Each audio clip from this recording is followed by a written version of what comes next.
तो जैसे आपका होता है batch operating system, multi programming operating system, time sharing operating system, distributed operating system, network operating system, real time operating system, और आजकल मोबाइल ऑपरेटिंग सिस्टम से भी आपके क्वेश्चंस निकलते हैं। तो ये तो है आपके टाइप। अब हम देखेंगे एक एक करके इन सारे टाइप्स के बारे में, क्या उनकी खासियत होती है।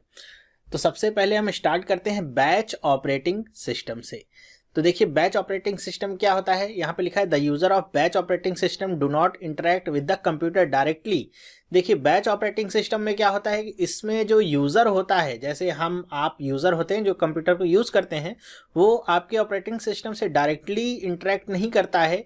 क्या करते हैं कि जैसे मुझे कोई प्रोग्राम बनाना है तो मैं क्या करूँगा कि प्रोग्राम को ऑफलाइन डिवाइस पे, जैसे पंच कार्ड हो गया, इन सब पे बना करके और कंप्यूटर ऑपरेटर को हैंडल कर दूंगा। एक कंप्यूटर ऑपरेटर जो उस कंप्यूटर को चला रहा होगा उसको मैं हैंडल कर दूंगा।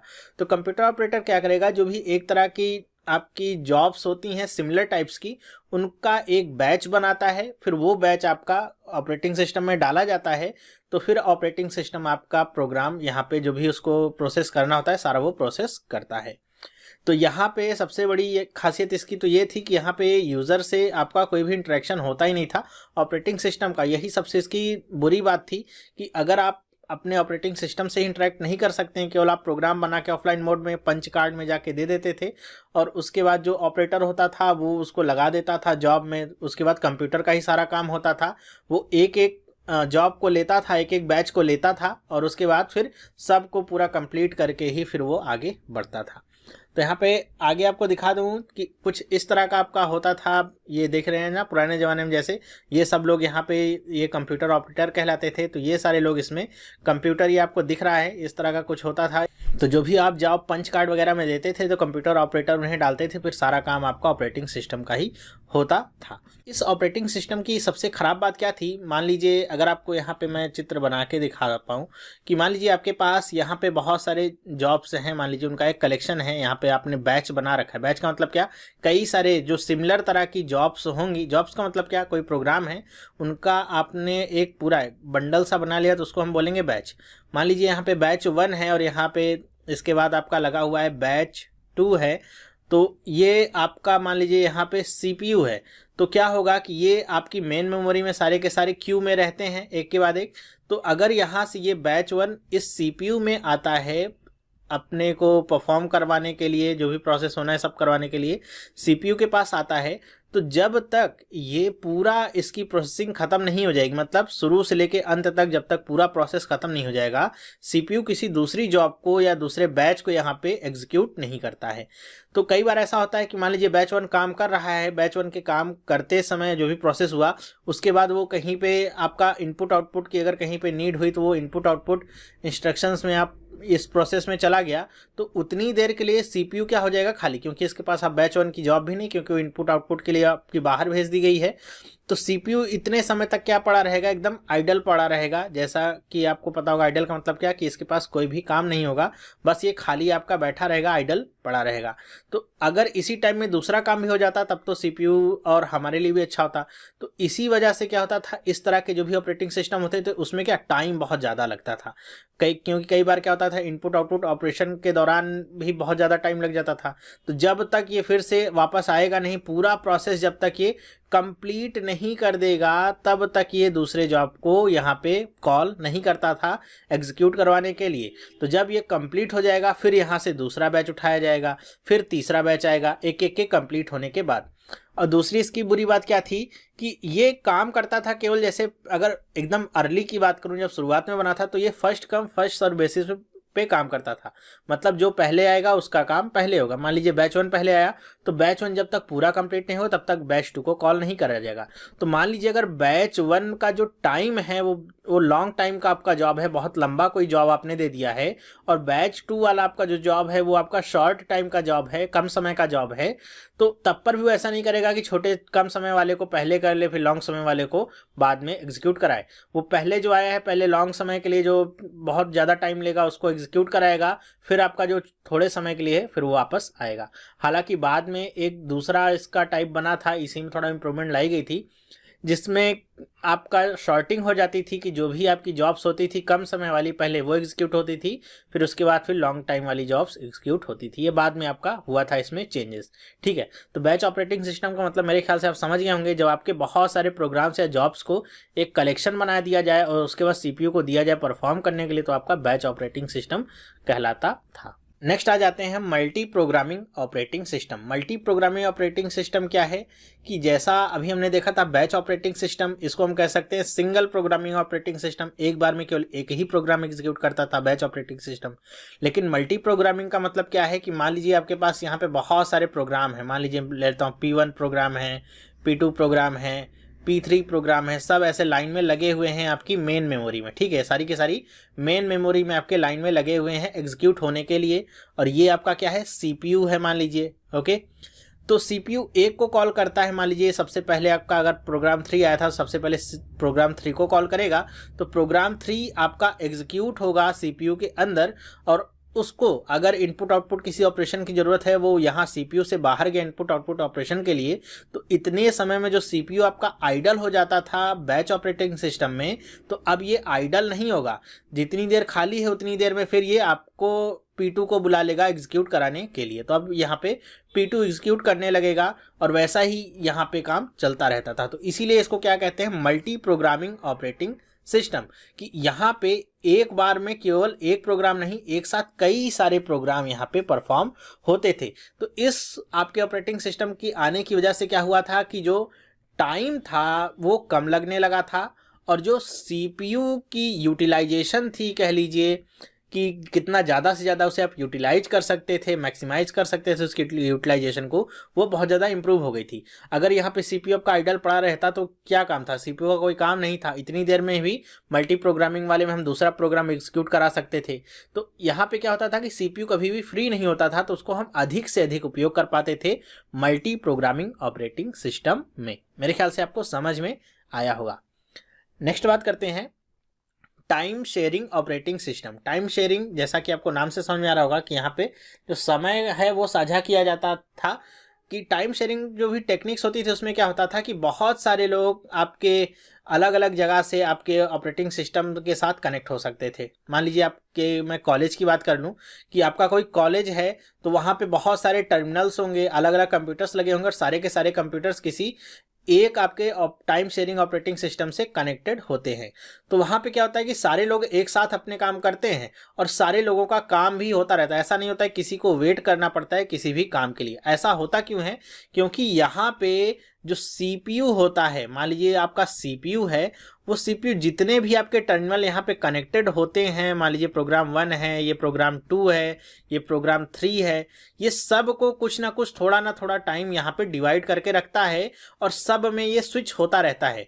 और ये जो आपकी स्विचिंग होती है प्रोग्राम में, पहले इसको एग्जीक्यूट करेगा फिर इसको, ये इतने कम समय में होता है, मतलब आपका माइक्रो सेकेंड में समझ लीजिए होता है, कि हमको तो पता ही नहीं चल पाता है कि ये प्रोग्राम आपका अलग अलग एग्जीक्यूट हो रहा है, एक साथ एग्जीक्यूट नहीं हो रहा है। तो ये एक भ्रम सा क्रिएट करता है यूजर्स के लिए। सबको लगता है जैसे आप अपने कंप्यूटर में एक साथ, जैसे आप पावर पॉइंट ओपन कर लीजिए, उसके साथ साथ आप पीछे आप यूट्यूब भी ओपन कर लीजिए, यूट्यूब ओपन कर लिया आपने, उसके बाद आप अलग से अपने में कोई आप म्यूजिक चला लीजिए कंप्यूटर में, तो ये सारे काम आपके एग्जीक्यूट होंगे, सब आपको लगेगा क्या एक साथ ही एग्जीक्यूट हो रहे हैं।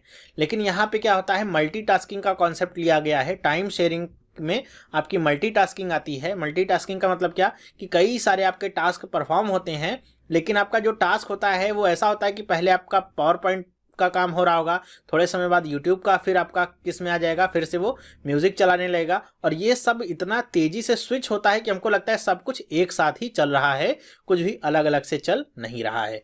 ठीक है, तो ये होता है आपका टाइम शेयरिंग ऑपरेटिंग सिस्टम। जैसा कि आपको मैं चित्र में भी दिखा दूं, जैसे आपका ये सीपीयू है, यहाँ पे बहुत सारे यूजर्स इससे कनेक्टेड हैं, तो सब लोग काम करेंगे, और सीपीयू देखिए सब को क्या करेगा, ये टाइम डिसाइड करके रखेगा। अभी ये यूजर 5 के पास है, तो यूजर 5 ने अगर कुछ कहा है तो यूजर 5 के पास है, फिर ये आपका स्विच होकर इधर आ जाएगा, फिर इधर आ जाएगा, फिर इधर आ जाएगा, इधर आ जाएगा, मतलब सबको ये टाइम अपना देगा और किसी को पता भी नहीं चलेगा कि ये आपका सीपीयू ऐसा स्विच होता जा रहा है। तो यही होता है आपका क्या, टाइम शेयरिंग ऑपरेटिंग सिस्टम। हालांकि इसकी कुछ कमियां भी होती हैं। इसकी कमियां देखिए क्या क्या होती हैं कि एक तो इसमें रिलायबिलिटी की प्रॉब्लम होती है। टाइम शेयरिंग में रिलायबिलिटी की प्रॉब्लम हो सकती है क्योंकि आपका सारा प्रोग्राम जो होता है सब टाइम शेयरिंग के ऊपर डिपेंड करता है और कहीं भी अगर डिले हो जाएगा तो आपका सिस्टम रिलायबल नहीं रह जाता है।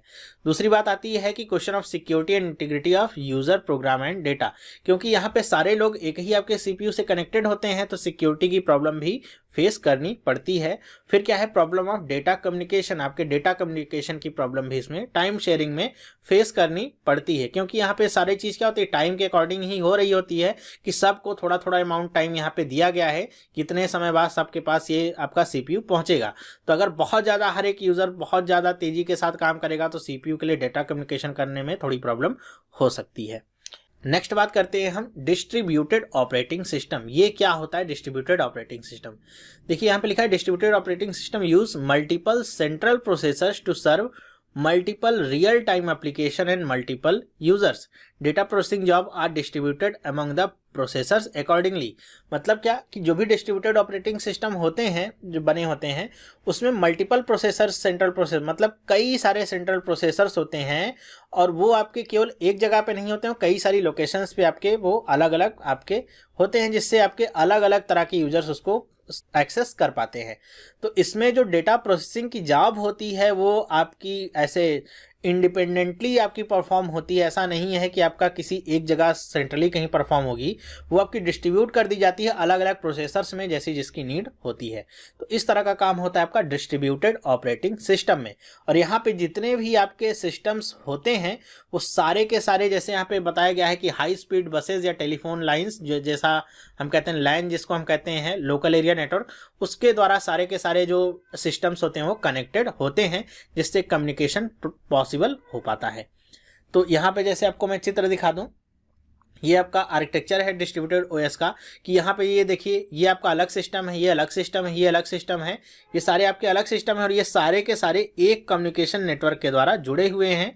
तो यहाँ पे कोई भी आपका डेटा का शेयरिंग नहीं होगी। मतलब ऐसा नहीं कि इसके कंप्यूटर के डेटा की शेयरिंग इसके साथ हो रही है, ऐसा नहीं है, बल्कि एक नेटवर्क के जरिए एक दूसरे के साथ जुड़े हुए हैं। कोई भी आपका अगर टास्क परफॉर्म करना है तो वो आप इन सब में से किसी में भी आप परफॉर्म करा सकते हैं। ये आपके ऑपरेटिंग सिस्टम के ऊपर डिपेंड करता है कि वो आपका कहाँ पे परफॉर्म कराता है। मतलब कुल मिला के इस सिस्टम का प्रयोग किया जाता है आपके टास्क के परफॉर्मेंस को इम्प्रूव करने के लिए कि जल्दी से जल्दी आप कितनी कैलकुलेशन कर सकते हैं। इसकी आपकी कुछ खासियतें होती हैं, जैसा पहला क्या है कि विथ रिसोर्स शेयरिंग फैसिलिटी या user at one site may be able to use resources available at the another site.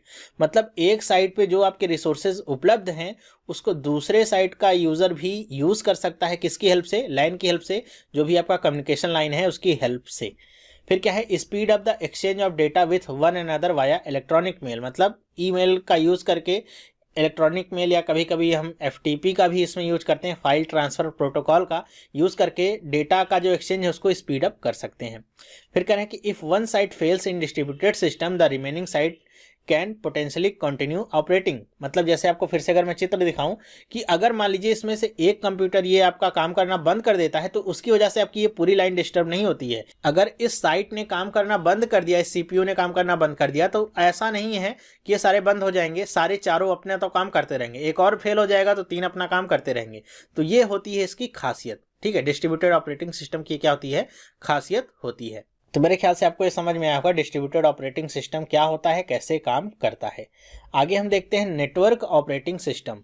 Network operating system runs on a server and provide the server the capability to manage data, user groups, security, applications and other networking functions. मतलब कि ये कहाँ पे run होता है, आपका server पे एक रन होता है, कोई भी आपका समझ लीजिए कोई कंप्यूटर है वहाँ पे ये रन होगा और सर्वर को ही सारी सुविधा उपलब्ध कराता है कि जो भी वहाँ का डेटा है, यूजर्स हैं, ग्रुप है, सिक्योरिटी, सबको वो मैनेज करे, कोऑर्डिनेट करे। कह रहे हैं कि the primary purpose of network operating system is to allow shared file and printer access among multiple computers in a network, typically a local area network, a private network to other networks. कहने की जो primary purpose है network operating system का ये है कि ये allow करता है फाइल शेयरिंग को जो कि आपके किसी और आपके सिस्टम पे मौजूद है, या फिर जो प्रिंटर की एक्सेस है, मतलब आपका एक ही प्रिंटर आपके पास मौजूद हो, जैसे कॉलेजेस में होता है एक प्रिंटर मौजूद होगा लेकिन उससे आपके सारे के सारे जो भी आपके लैब के कंप्यूटर्स हैं जुड़े होंगे। आप कहीं से भी कमांड देंगे तो वो उसी प्रिंटर के पास जाएगी कमांड और वहां से आप कोई भी प्रिंट आउट ले सकते हैं। ठीक है, तो ये होता है आपका नेटवर्क ऑपरेटिंग सिस्टम। ये भी आपका अगर देखें आप तो यहाँ पे आप कंफ्यूज भी हो सकते हैं डिस्ट्रीब्यूटेड और नेटवर्क ऑपरेटिंग सिस्टम में, क्योंकि आर्किटेक्चर वाइज दोनों सेम होते हैं, दोनों ही आपके लैन से जुड़े हुए होते हैं या किसी भी आपकी हाई स्पीड बस से जुड़े होते हैं वहाँ पे सिस्टम्स। इसका भी आप आर्किटेक्चर देखिए तो वही सेम होता है कि इसमें भी आपका एक क्या होता है, आपका एक सेंट्रल प्रोसेसर होगा जिससे सारे के सारे आपके कंप्यूटर्स ये क्या होते हैं, जुड़े हुए होते हैं। इसमें बस डिफरेंस इतना सा होता है कि जो भी आपके नेटवर्क ऑपरेटिंग सिस्टम्स में आपके जो कंप्यूटर्स होते हैं उनको ये पता होता है कि यहाँ पे आपके कितने आपके मल्टीप्लिसिटी है कंप्यूटर्स की, लेकिन आपके डिस्ट्रीब्यूटेड में ये पता नहीं होता है कि मल्टीप्लिसिटी कितनी है कंप्यूटर्स की, तो वो नंबर उनको पता नहीं होता है। और दूसरी बात ये होती है कि यहाँ पे आपको कोई भी काम एक्सेस करना है तो सब कुछ आपका सर्वर पे डिपेंडेंट होगा, मतलब मेन सर्वर के थ्रू आपका सारा काम मैन्युअली आपका होता है। किसी को एक्सेस अलाउ करनी है तो सारा काम आपका सर्वर से, ये जो आपका बीच का सिस्टम है इससे होता है। और दूसरी बात क्या कि यहाँ पे अगर आपके इस सर्वर के किसी भी हार्डवेयर में प्रॉब्लम आती है तो इससे आपके सारे के सारे सिस्टम क्या होंगे, अफेक्टेड आपके होते हैं, जबकि डिस्ट्रीब्यूटेड में ऐसा नहीं होता था। तो ये सब इसकी कुछ है इनके बीच में अंतर जिनको आप याद रखिएगा। तो आपके एग्जांपल्स क्या हो सकते हैं, जैसे Windows server 2013, Windows Microsoft Windows server 2008, Unix, Linux, Mac OS, ये सब इसके क्या हैं, एग्जांपल्स हो सकते हैं। खासियत क्या क्या होती है कि centralise servers are highly stable, कि यहाँ पे जो सेंट्रलाइज सर्वर्स होते हैं वो बहुत ज़्यादा स्टेबल होते हैं। सिक्योरिटी इस सर्वर मैनेज, मतलब जो भी सिक्योरिटी होती है सब सर्वर के द्वारा मैनेज होती है, तो काफ़ी सिक्योर सिस्टम्स होते हैं। Upgrade to new technology and hardware can be easily integrated into the system, क्योंकि सारी की सारी जो टेक्नोलॉजी होती है, जो भी आपके सॉफ्टवेयर अपग्रेड होते हैं सारे के सारे सर्वर डिपेंडेंट होते हैं। आप सर्वर पे सारी चीज़ें आप अपग्रेड करेंगे तो और सारे सिस्टम्स में वो अपने आप ही हो जाता है। तो ये सब इसकी क्या होती हैं, खासियत होती हैं नेटवर्क ऑपरेटिंग सिस्टम की। नेक्स्ट हम बात करते हैं रियल टाइम ऑपरेटिंग सिस्टम। ये काफ़ी इंटरेस्टिंग है कि रियल टाइम ऑपरेटिंग सिस्टम का मतलब क्या होता है कि यहाँ पे लिखा हुआ है रियल टाइम ऑपरेटिंग सिस्टम, या कभी कभी RTOS कहते हैं इसे, is an operating system intended to serve real-time applications which process data as it comes in typically without buffering delay। ये आपका इंपॉर्टेंट टर्म है कि यहाँ पे जो भी आप प्रोसेस को लाएंगे या जो भी डेटा को लाएंगे ऑपरेटिंग सिस्टम के अंदर, किसी भी एप्लीकेशन को लाएंगे उसको परफॉर्म कराने के लिए, उसे एग्जीक्यूट कराने के लिए, तो वहाँ पे आपका कोई भी डिले नहीं होता है, बफरिंग डिले इसमें पॉसिबल नहीं होता है। मतलब इसमें जो डेडलाइन होती है काम के ख़त्म होने की वो एकदम फिक्स होती है, उसमें किसी भी तरह का डिले बर्दाश्त नहीं किया जाता है। तो इस तरह के जो सिस्टम्स होते हैं must have well defined fixed time constraints otherwise the system will fail, कि अगर यहाँ आपने सिस्टम को वेल डिफाइंड नहीं रखा है, फिक्स्ड टाइम कंस्ट्रेंट नहीं रखा है, तो इस तरह का सिस्टम क्या हो जाता है, फेल हो जाता है। तो इन सब चीज़ों से बचाने के लिए आपको सिस्टम को एकदम वेल डिफाइंड रखना होगा और फिक्स्ड टाइम कंस्ट्रेंट रखना होगा। यहाँ पे सारा खेल केवल टाइम का ही होता है, टाइम एकदम स्ट्रिक्टली यहाँ बाउंडेड है, कितने टाइम में आपका टास्क खत्म होना है तो उसको उतने ही टाइम पे खत्म होना होगा, उसमें और किसी भी तरह की कोताही बरती नहीं जा सकती है। इनका यूज़ कहाँ पे किया जाता है, ज़्यादातर यूज़ किया जाता है जैसे आपका वेपन मैनेजमेंट सिस्टम जो भी होता है वहाँ पे, जैसे आपको मिसाइल छोड़नी है या आपको रॉकेट लॉन्च करना है कोई, तो वहाँ पे अगर आपने बटन दबाया तो ऐसे उसमें डिले नहीं हो सकता है कि आप बटन दबा के बैठें 5 मिनट के बाद आपकी मिसाइल आगे बढ़ेगी। तो ऐसा वहाँ पे कुछ नहीं होता है। जितने भी आपके साइंटिफिक एक्सपेरिमेंट्स होते हैं, जितने भी आपके रोबोटिक एक्सपेरिमेंट्स होते हैं, air traffic control system ATC जैसा मैंने बताया था, सब जगह पे रियल टाइम ऑपरेट। ATC का मतलब क्या कि अगर वहाँ पे आपको किसी विमान की लोकेशन है वो पता करनी है और आपको रियल टाइम में पता ही नहीं कि लोकेशन उसकी कहाँ पे है, आपका सिस्टम स्लो है, तो अगर विमान 1000 फीट की ऊंचाई पे होगा तो 5 मिनट बाद आपको पता चलेगा कि वो 1000 फीट की ऊंचाई पे है, तब तक वो तो और नीचे आ गया होगा, तो जब तक आप उसे वार्न करेंगे तब तक तो विमान क्रैश हो गया होगा। तो इस तरह के जो सिस्टम्स होते हैं वो यहीं पे यूज किए जाते हैं। इसमें भी आपके 2 टाइप होते हैं, एक तो होता है आपका hard real time system, hard ही बोलते हैं, और इसको क्या बोलते हैं, soft real time system. Hard real time system का मतलब क्या कि एकदम पक्का है, इसमें कोई भी 0.001% का भी डिले यहाँ पे बर्दाश्त नहीं किया जाता है। तो जितने भी आपके मिसाइल्स वगैरह लॉन्च होती हैं वो सारा हार्ड रियल टाइम सिस्टम पे होती हैं। एयर ट्रैफिक कंट्रोल सिस्टम हो गया, ये आपका हार्ड रियल टाइम सिस्टम पे होता है। यहाँ पे बिल्कुल भी डिले आपका बर्दाश्त नहीं होता है। वहीं दूसरी ओर आपका होता है सॉफ्ट रियल टाइम सिस्टम, यहाँ पे आपका थोड़ा बहुत डिले बर्दाश्त हो जाता है, मतलब एकदम स्ट्रिक्टनेस नहीं होती है। जैसे आपके बैंकिंग सेक्टर में आपके यूज़ होते हैं सिस्टम्स, जैसे आप कहीं आपने पैसा जमा किया, पैसा निकाला, तो जैसे आपने पैसा कहीं ट्रांसफ़र किया तो आपके अकाउंट से पैसा गया, दूसरे अकाउंट में पैसा पहुंचा, तो इसके बीच में थोड़ा सा आपका डिले हो सकता है। ऐसा नहीं हो सकता कि जैसे ही आपने डाला वैसे ही पैसा पहुंच गया हो, ठीक है।